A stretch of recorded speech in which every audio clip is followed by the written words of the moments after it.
Six TV news. పేదల భూ సమస్యలు వెంటనే పరిష్కరించాలని కళ్యాణదుర్గం పట్టణంలోని ఆర్డీఓ కార్యాలయం ముందు ధర్నాలో దళిత గిరిజనుల భూ సమస్యలపై మాట్లాడుతున్న జేఏసీ సాకే హరి. కళ్యాణదుర్గం నియోజకవర్గం కేంద్రంలోని ఆర్డీఓ ఆఫీస్ కార్యాలయం ముందు దళిత గిరిజన సంఘాల జేఏసీ ఆధ్వర్యంలో ఈ నియోజకవర్గంలోని దళిత గిరిజనులకు అన్ని రకాల సమస్యలను పరిష్కరించాలనేటువంటి ఉద్దేశంతో తాలూకా అధ్యక్షులు చెన్నప్ప గారి ఆధ్వర్యంలో ఈ ధర్నా కార్యక్రమాన్ని ఏర్పాటు చేయడం జరిగింది. సోదరులారా, ఇప్పటికే మనము వివిధ రకాల సమస్యలపైన మాట్లాడిన తీరును మనం గమనించాం. ముఖ్యంగా మన కొండాపురం మహిళ రామలక్ష్మి మాట్లాడిన మాటలు మనకు అర్థమైంటాయి. మనుషులుగా మనకి ఏ రకంగా అర్థమవుతుందో అధికారులుగా ఈ రెవెన్యూ వాళ్ళకు కూడా అదే రకంగా అర్థం కావాలని చెప్పేసి కోరుకుందాం. మరి ఏళ్ల తరబడి భూ సమస్యలు కానీ, ఇల్లు స్థలాల విషయాలు కానీ, శ్మశాన వాడికలు కానీ, లేకుంటే ఇతరత్ర వాళ్ళ మీద జరుగుతున్న దాడులు, దౌర్జన్య, అత్యాచార సంఘటనల పట్ల సంవత్సరాలుగా పోలీస్ స్టేషను, రెవెన్యూ కార్యాలయాల చుట్టూ తిరిగినా ఏ ఒక్క అధికారి పట్టించుకోకపోవడం దుర్మార్గమైతే, అన్యాయమైతే, మరి ప్రభుత్వాలు మారుతున్నప్పటికీ నాయకులు కూడా ఆ సమస్యల పట్ల పెడచెవిన పెట్టడం అనేది కూడా మరింత బాధాకరంగా భావిస్తున్నాం. మనం చాలా విషయాలు చూసాం. మన కళ్యాణదుర్గానికి దగ్గరలోనే కుర్లగుండు గ్రామంలో జరిగినటువంటి సంఘటనని ఒక చిన్న ఉదాహరణగా మీకు గుర్తు చేస్తా. ఆ గ్రామానికి సంబంధించినటువంటి 3 మహిళలు వాళ్ళ వ్యవసాయ పనుల నిమిత్తం కూలి పనికి పోయి ఎర్రటి ఎండలో మధ్యాహ్నం తిరుగు ప్రయాణంలో పాడిపోయినటువంటి మామిడి తోటలోకి పోయి 1, 2, 3, 4 తెలియదు కానీ కొన్ని మామిడికాయలు, వదిలిపెట్టిన మామిడికాయలు పీకినందుకు ఆ గ్రామానికి సంబంధించినటువంటి భూస్వాములు, ధనవంతులు, అగ్ర కులాలకు సంబంధించిన వాళ్ళు ఆ 3 మహిళలను విపరీతంగా దాదాపు 4 గంటల సేపు నిర్బంధించి కొట్టడం జరిగింది.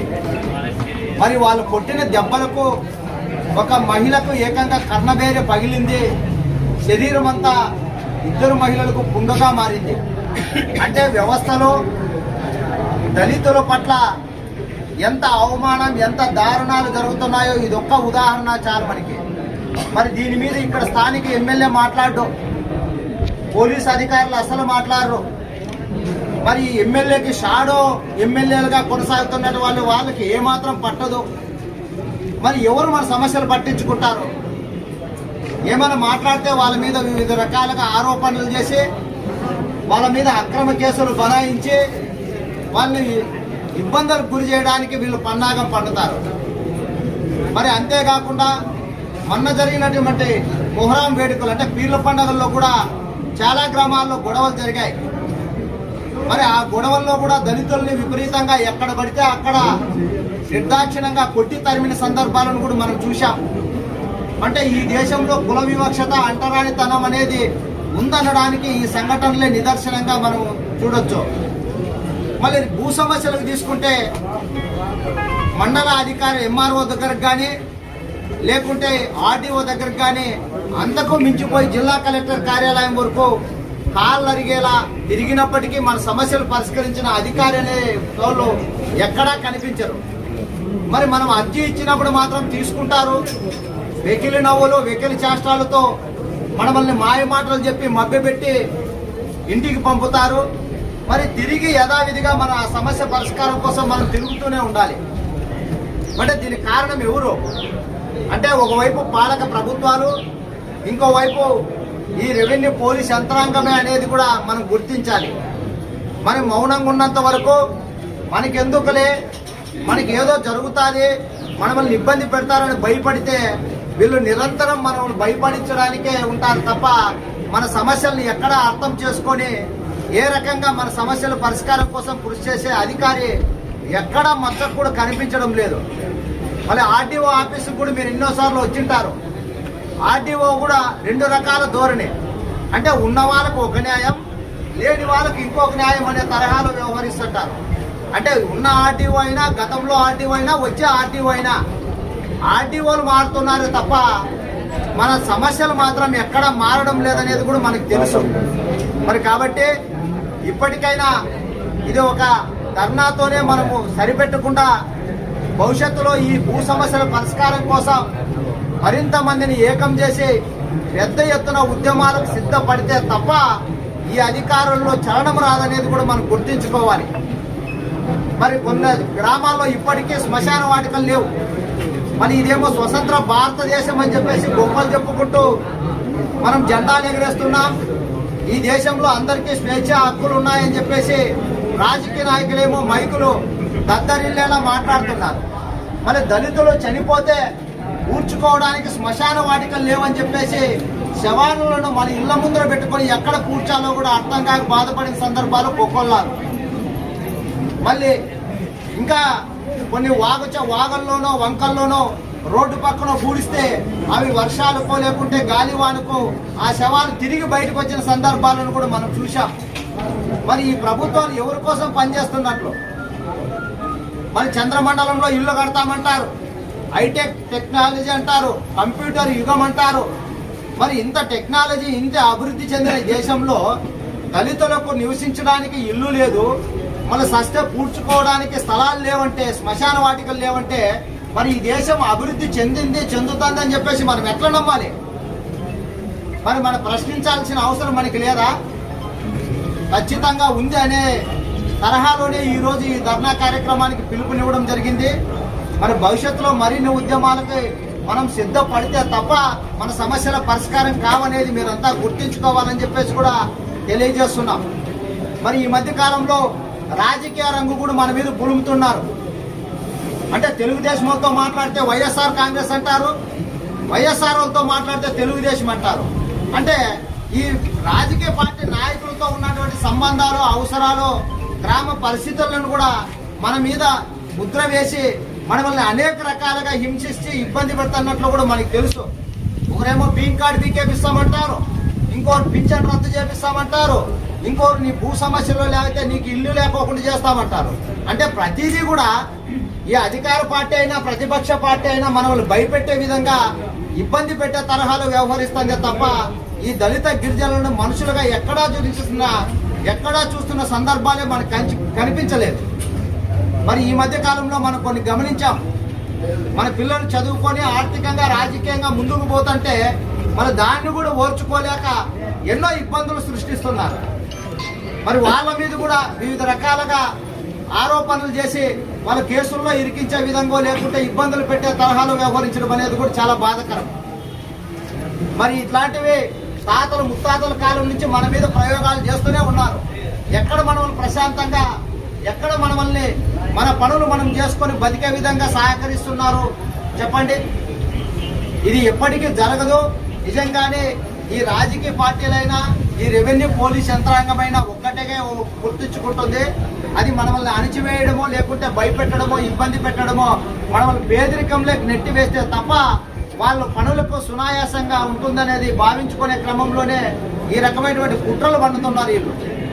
మరి ఎస్సీ ఎస్టీ అట్రాసిటీ కేసుల విషయంలో మనం చూసాం. కళ్యాణదుర్గం నియోజకవర్గంలో ఇప్పటికే చాలా కేసులు నమోదయ్యాయి. మరి దాని మీద ఆ రక్త గాయాలతోనూ లేకుంటే వాళ్ళ కుల వివక్షతకు గురయ్యే విధంగా వచ్చి ఫిర్యాదు చేస్తే వాళ్ళ మీద కౌంటర్ కేసు బనాయిస్తున్నారు. ఇది ఎక్కడ న్యాయం అండి? అంటే తన్నలు తినొచ్చి లేకుంటే కులం పేరుతో దూషించుకొని వచ్చి ఫిర్యాదు చేస్తే మరి తిరిగి వీళ్ళ మీద కౌంటర్ కేసు పోలీసులు నమోదు చేయడం అనేది చాలా సిగ్గుచేటు. ఇదే విషయాన్ని మేము జిల్లా ఎస్పీ గారి దృష్టికి కూడా తీసుకెళ్ళాం. మళ్ళీ ఉరవకొండ లేకుంటే గుంటకల్లు ఇంకా హిందూపూర్ లాంటి ప్రాంతాల్లో కూడా కౌంటర్ కేసులు పెడితే దాంట్లో మనం అక్కడున్నటువంటి పోలీస్ అధికారులతో గట్టిగా కొట్లాడి నిలదీసి కౌంటర్ కేసులు ఎత్తేపించుకున్న సందర్భాలు కూడా ఉన్నాయి. మరి ఇప్పటికైనా కళ్యాణదుర్గం నియోజకవర్గంలోని ఈ ఎస్సీ ఎస్టీలే కాక ఎవరైతే పేద వర్గాలు అయి ఉంటారో, ఎవరైతే పేద వర్గాలకు అన్యాయం జరుగుతుందో వాళ్ళందరినీ కలుపుకొని మన ఐక్య ఉద్యమాలు చేసి మన సమస్యలను మనమే పరిష్కరించుకోవాలి తప్ప మనకి ఎవరు మన సమస్యలు పరిష్కరించుకోవడానికి ముందుకు రారనేది కూడా మనం గుర్తుపెట్టుకొని మరి ఐక్య ఉద్యమాలకు సిద్ధపడాలని చెప్పేసి ఈ ధర్నా సందర్భంగా మీకు పిలుపునివ్వడం జరుగుతుంది. నిజంగా ఇప్పుడు రెవెన్యూ అధికారులంతా ఉంటారు, ఫ్యాన్ల కింద కూర్చొని వాళ్ళు ఏదో కబుర్లు ఆడుకుంటూ లేకుంటే ఉన్న మాత్రంలో వాళ్ళు ఏదో ఆఫీస్ వర్క్ చేస్తున్నట్లుగా నటిస్తుంటారు తప్ప వాళ్ళ సమస్యలు ఎక్కడా పరిష్కరించలేదు. నిజంగా వాళ్ళు సమస్యలు పరిష్కరిస్తుంటే మరి ఏళ్ల తరబడిగా వందలాది అర్జీలు ఎట్లొస్తాయి? ఎవరు సమస్య పరిష్కరించలేదు కాబట్టి అవన్నీ ఫైళ్ళు అన్ని పెండింగ్ లో ఉంటాయి. మరి వాళ్ళు ఏదో ఏమనుకుంటారు, ఏదో ఎస్సీ ఎస్టీ జేఏసీ ఆధ్వర్యంలో ధర్నా చేస్తారు, ఒక గంటన్నర 2 గంటల సేపు ఉంటారు, వెళ్ళిపోతారు అనేటువంటి వాళ్ళకి ఒక చులకన హేళన భావం కూడా వాళ్ళు ఉంది ఇప్పటికి కూడా. మరి మనం ఇట్లనే ఉంటే వాళ్ళ అరాచకాలు లేకుంటే వాళ్ళు చేసే అన్యాయాలు వాళ్ళ నిర్లక్ష్యాలు మరింత పెరిగే అవకాశం ఉంది. మనం ఎప్పుడైనా అధికారుల దగ్గరకు పోతే మన సమస్య మీద వాళ్ళు గట్టిగా నిలదీయాలి, ప్రశ్నించాలి. అవసరమైతే అతను ముందరే కూర్చొని మనం నిరసన ఆందోళన చేపడితే తప్ప వాళ్ళు మార్పు రాదనేది కూడా మీరు గుర్తుపెట్టుకోవాలి. ఇంతకుముందు మన వాళ్ళు మాటల్లో చెప్పారు, మన సమస్యలో ఏదో ఉంటే ఎవరో వస్తారు లేకుంటే ఎవరో పరిష్కారం చేస్తారన్నటువంటి భావన మీలో తొలగిపోవాలి. మీ సమస్యలకు మీరే పరిష్కార మార్గం కావాలి. మీరు ఏళ్ల తరబడి మీ సమస్యతో మీరు సతమతం అయ్యేటప్పుడు మరి ఆ సమస్యని అధికారి దృష్టికి తీసుకెళ్లి ఎందుకు సమస్య పరిష్కారం చేయాలని అడిగే అర్హత హక్కు మనకి లేదా? మరి ఉంది కదా. బాబాసాహెబ్ అంబేద్కర్ భారత రాజ్యాంగంలో ప్రతి ఒక్కరికి స్వేచ్ఛ స్వతంత్ర హక్కులు కల్పించినారు. మరి వాటిని దృష్టిలో పెట్టుకొని మన సమస్యల సాధన కోసం మనమంతా కృషి చేయాలి. అప్పుడు ప్రతి ఒక్కరూ ప్రశ్నించే తత్వం, ఎదురు తిరిగే స్వభావం అనేది ఎక్కడైతే ఏర్పడుతుందో అప్పుడు అధికారుల్లో కూడా కొద్ది మార్పు వచ్చే అవకాశం ఉంటుంది. ఎంతసేపు నాయకులే మాట్లాడాలి, నాయకులు వస్తేనే మా పని జరుగుతుంది అనేటువంటి భావన సామాన్యుల్లో సైతం తొలగిపోవాలని చెప్పేసి కూడా మేము కోరుకుంటున్నాం. మరి మీరు కూడా మీ సమస్యల పైన అధికారులని గట్టిగా ప్రశ్నించాలి. మీ న్యాయమైన సమస్యల పరిష్కారం కోసం ఎక్కడ రాజీ పడుకోకుండా కూడా పోరాడాలని చెప్పేసి కూడా ఈ ధర్నా సందర్భంగా మీ అందరికీ మనస్ఫూర్తిగా తెలియజేయడం జరుగుతుంది.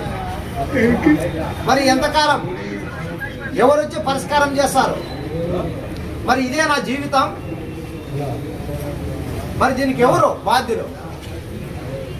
ఖచ్చితంగా మన సమస్యకు మనమే పరిష్కార మార్గం కావాలి, మనమే నాయకుడు కావాలి, మనమే బాధితుడు కాకోకుండా బాధ్యతగా ఎప్పుడైతే ఉద్యమాలు చేపడతామో అప్పుడు మన సమస్యలు పరిష్కారం అవుతాయి అనేది కూడా మీరు గుర్తుపెట్టుకోవాలని చెప్పేసి కూడా ఈ సందర్భంగా మీకు తెలియజేస్తూ, ఈ దళిత గిరిజన సంఘాల జేఏసీ ఆధ్వర్యంలో ఉమ్మడి జిల్లా వ్యాప్తంగా ప్రతి నియోజకవర్గంలోనూ ఆర్డీఓ కార్యాలయాల ముందు ఈ ధర్నా కార్యక్రమాలకు పిలుపునిస్తున్నాం.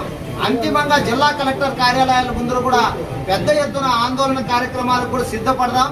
అవసరమైతే ఈ అధికారులని కార్యాలయంలోనే పెట్టి మనం బయట గేట్లకు తాళాలేసి బంధిస్తే తప్ప ఈ అధికారుల్లో సిగ్గు కానీ లేకపోతే చలనం కానీ రాదనేది మనం గుర్తుంచుకోవాలి.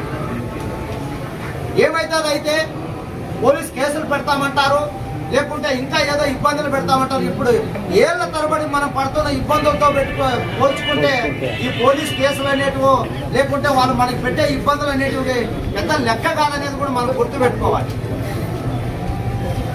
ఎప్పుడో తాతల కాలం నాటి సమస్యని మన తండ్రి మనం అంటే 3 తరాలుగా తిరుగుతున్నటువంటి సమస్యలు ఉన్నాయి నేటికి. మరి ప్రభుత్వాలే మారుతున్నాయి, అధికారులే మారుతున్నారు, సమస్యలేమి తెగలేదు. దీనికి కారణం నిర్లక్ష్యం అనక, ఇది మోసం అనక, ఇది ఒక కుట్ర అనక, ఇది ఒక అణిచివేత అన్యాయం అనక ఏమనాలి? మరి ఇప్పటికైనా ఖచ్చితంగా కళ్యాణదుర్గం ఆర్డీఓ గారు కానీ లేకుంటే కళ్యాణదుర్గం డిఎస్పీ గారు కానీ వీళ్ళు ఉన్నత స్థాయి అధికారులుగా పోలీస్ కేసులైనా లేకుంటే రెవెన్యూ కేసులైనా ఏవైనా కూడా అవి న్యాయబద్ధమైనవైతే మాత్రమే కదా మనం అడుగుతుంది. మరి ఆ న్యాయబద్ధమైన సమస్యలను కూడా ఎందుకు వీళ్ళు పరిష్కరించలేకపోతున్నారు? మళ్ళీ వీళ్ళకి ఎవరో ఎమ్మెల్యేలు చెప్పాలా లేకుంటే మంత్రులు చెప్పాలా, ఎంపీలు చెప్పాలా అనేది ఇది ఒక సిఫార్సు అయింది. మరి నిజంగానే రాజకీయ నాయకులు చెబితేనే మీరు సమస్యలు పరిష్కారం చేస్తామంటే మరి వాళ్ళ ఇళ్ళ దగ్గర ఉండండి, వాళ్ళు ఏం చెప్తే అది చేసుకోండి. ఊరికే ఈ ప్రభుత్వ కార్యాలయాలు ఎందుకు? ఇంకా ప్రతి దానికి రాజకీయ సిఫార్సు, ప్రతి దాంట్లోనూ రాజకీయ అడ్డంకి కొరివే. మరి ఈ రకంగా తయారైతే రేపు ఎలక్షన్లప్పుడు కూడా మనం ఇదే అడగొచ్చు కదా ఈ రాజకీయ నాయకుల్ని, లేకుంటే డిఎస్పీనో లేకపోతే ఆర్డీఓతోనే మీరు ఓట్లు వేపించుకోండి అని మనం అడుగుదాం. ఇప్పుడు అందులో మనకి ఇప్పుడు లోకల్ బాడీ స్థానిక సంస్థ ఎన్నికలు వస్తున్నాయి. ఆ ఎన్నికల్లో కూడా మీరు ప్రశ్నించాలి రాజకీయ నాయకుల్ని. గ్రామాల్లో చిచ్చు రేపుతుండేది కూడా రాజకీయ నాయకులు ఎవరైతే మనకి అనిపిస్తుందో వాళ్ళని మనం నిలదీయాలి. అంటే ప్రజల పక్షాన ప్రజల కోసం పనిచేసే నాయకులు కూడా ఉంటారు, మనం వాళ్ళని కాదనలేము. ఎవరైతే ఈ రాజకీయ చిచ్చు రేపుతుంటారో వాళ్ళని మనం ప్రశ్నించకపోతే వాళ్ళలో మరింత చిచ్చు రాజేసే అవకాశం ఉంటుందనేది కూడా మనం గ్రహించాలి. మరి ఇప్పుడైనా ఆర్డీఓ గారు బయటకు వచ్చి మనం ఇక్కడ ఇస్తున్నటువంటి ఈ అర్జీని స్వీకరించి తదుపరి ఈరోజు సోమవారం నుంచి శనివారం వరకు ఆర్డీఓ గారికి ఒక వారం కాలం వ్యవధిస్తున్నాం. ఈ లోపల మనం ఏవైతే సమస్యలు ఆయన దృష్టికి తీసుకెళ్తామో అవి న్యాయబద్ధమైనవైతే ఖచ్చితంగా పరిష్కారం చేయాలని చెప్పేసి కూడా డిమాండ్ చేస్తున్నాం. లేని పక్షంలో ఈ ఉమ్మడి జిల్లా వ్యాప్తంగా ఆర్డీఓ కార్యాలయాల ముందు ధర్నాలన్నీ అయిపోయిన తర్వాత జిల్లా కలెక్టర్ కార్యాలయం ముందు కూడా పెద్ద ఎత్తున ధర్నా చేస్తాం. ఆ ధర్నాలో ఏవైతే ఈ కళ్యాణదుర్గం ఆర్డీఓ గారు పెండింగ్ పెడతారో ఆ సమస్యలు జిల్లా కలెక్టర్ కార్యాలయం ముందు కూడా తేల్చుకోవడానికి మనం సిద్ధపడాలని చెప్పి తెలియజేసుకుంటూ, మనం పోరాడితే తప్ప మన సమస్యల పరిష్కారం కావనే దాన్ని మనం నమ్మాలి. మన ఐక్య ఉద్యమాలు చేస్తే తప్ప ఈ అధికారంలో మార్పు రాదనేది గ్రహించాలని చెప్పేసి తెలియజేసుకుంటూ, ఈ ధర్నాకు నియోజకవర్గ వ్యాప్తంగా వచ్చినటువంటి ప్రతి ఒక్కరికి దళిత గిరిజన సంఘాల జేఏసీ నుంచి ధన్యవాదాలు తెలియజేసుకుంటూ సెలవు తీసుకుంటున్నాం.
Hi friends, welcome to V36 news. మా ఛానల్ కి సబ్స్క్రైబ్ చేయండి.